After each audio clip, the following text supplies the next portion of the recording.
Bismillahirrahmanirrahim. Alhamdulillahi Rabbil Alameen. Wa salatu wassalamu ala sayyidil mursaleen wa ala alihi wa sahabati ajma'in. Subhanaka la ilma lana illa ma 'allamtana innaka antal alimul hakim. Subhanaka la fahma lana illa ma fahamtana innaka antal jawwalul karim. Qul rabbi zidni ilma. قال المصنف رحمه الله تعالى ونفعنا بعلومه في الدارين. قال وعن ابن عمر رضي الله عنه عفوا عن أبي الدرداء رضي الله عنه أن رجلا أتاه قال إن لي امرأة وإن أمي تأمرني بطلاقها فقال سمعت رسول الله صلى الله عليه وسلم يقول الوالد أوسط أبواب الجنة فإن شئت فأضيع ذلك الباب أو احفظها رواه الترمذي قال حديث حسن صحيح. So here again a very similar hadith to the one that we heard last night. This hadith from Sayyidina Abi Darda radiallahu ta'ala anhu, that a man came to him and said that I have a wife, I have a woman with me, in other words his wife, and my mother is ordering me to give her talaq. So Abu Darda radiallahu ta'ala anhu said, I heard the Prophet said that the walid, now this is interesting because actually it's mother who's giving this order. So he doesn't say mother, he says the father. So walid basically means father. So father is the awsatu abwab al-jannah. The awsat has many meanings. It means the middle or the best or the, so probably in this context it means the most important and best and most critical door for Jannah. In other words, obedience to the father is the most critical door, of course, after Tawheed and those main injunctions. So, if you like, ruin that door, squander it away, or your entrance through that door, or protect it. In other words, you should take very close cognizance as to what your mother is telling you. So again, we need to clarify that, and it's interesting that the times have changed quite drastically. There was a time when parents used to arrange the marriage, because somebody came to me yesterday and said, what about, people arranging the marriage, you marry your cousin, you marry this, and so it doesn't really work very well anymore because people have their own, the kids all have their own tastes, right? Actually, what used to happen is that parents would look for the husband or look for the wife, and they would because the men and the women, the boys and the girls, they were chaste, they were modest, they used to lower their gaze.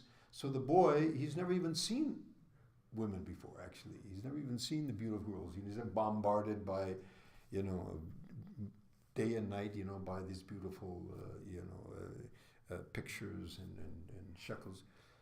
And so whatever that girl was, she was like a hur from out of the Jannah, right? So, and of course the girl, she was also very modest and she had no interaction with other boys and all that. So this boy, whoever he is, whatever it is, however, he was like someone else also was just come out of the sky, So it worked very well generally. And there was generally not much problems, People would be very content with what Allah gave them. And that's the other thing, is that people had contentment that Allah gave, whatever spouse. And so it worked fine. But it's not working now. Because the girls and the boys, since they're able to, intellectually decipher things, they've been seeing, that's what they're being bombarded with day and night. And so the parents have to understand this also. So this is very critical. The dynamics have, become quite complicated. So again, the parents should be cognizant of all of these dynamics if possible, but we can't expect parents who came from the old country and they were not presented with these things to understand those dynamics. And so the children need to understand that the parents may not be able to understand that. So it's going to require counseling. It's going to require, a lot of diplomacy and wisdom and patience.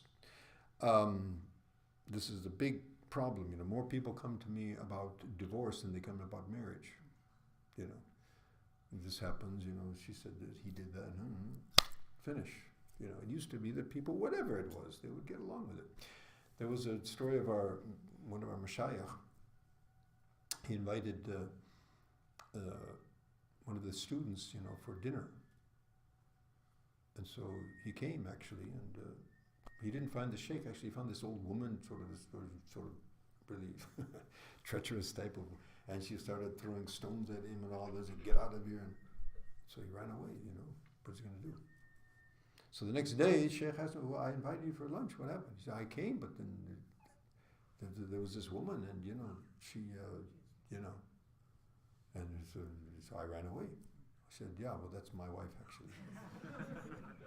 And because of my patience with her, Allah has given me this position that I have. So that's how people used to, the woman or whatever it was. But we don't have that anymore. So we need to understand that.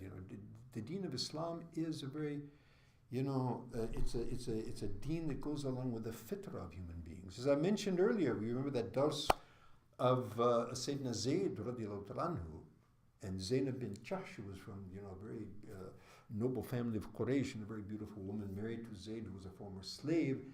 She couldn't deal with that. Intellectually, yeah, she could, but emotionally it was too much, so it didn't work. And that's a lesson that we need to. And Nabi Sallallahu ultimately, okay, it didn't work, so fine, So yes, obeying the parents in all matters that are jaiz, this is, of utmost importance. At the same time, when there is a marriage and, the parents might, without really sound basis, intervene and try and break it up, this is also not correct. And this is not to be done. So in these cases, there needs to be a lot of counseling in these areas. But nevertheless, the main premise is that obedience of parents in all matters which are jaiz is of paramount importance. Is that clear, everyone? Also, there is an incident of Ibrahim alayhi salam instructed his son Ismail alayhi salam to divorce. Yeah, of course. Yeah, we mentioned that yesterday, yeah. But that, of course, and we mentioned that Umar radiallahu anh, and probably this woman as well, there would have been very strong grounds by which, it wasn't like, well, I don't like the way her hair, was today, or she didn't,